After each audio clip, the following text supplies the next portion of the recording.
Long ago, people lived happily under the rule of a king. The people of the kingdom were very happy as they led a very prosperous life with an abundance of wealth and no misfortunes. Once, the king decided to go visiting places of historical importance and pilgrim centers at distant places. He decided to travel by foot to interact with his people. People of distant places were very happy to have a conversation with their king. They were proud that their king had a kind heart.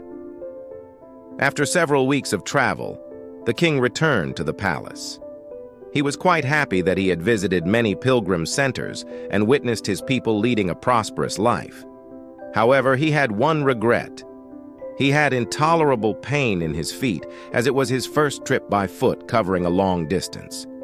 He complained to his ministers that the roads weren't comfortable and that they were very stony. He could not tolerate the pain. He said that he was very much worried about the people who had to walk along those roads, as it would be painful for them too. Considering all this, he ordered his servants to cover the roads in the whole country with leather so that the people of his kingdom can walk comfortably. The king's ministers were stunned to hear his order, as it would mean that thousands of cows would have to be slaughtered in order to get sufficient quantity of leather, and it would cost a huge amount of money also. Finally, a wise man from the ministry came to the king and said that he had another idea.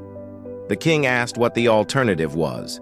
The minister said, "Instead of covering the roads with leather, why don't you just have a piece of leather cut in appropriate shape to cover your feet?" The king was very much surprised by his suggestion and applauded the wisdom of the minister. He ordered a pair of leather shoes for himself and requested all his countrymen also to wear shoes.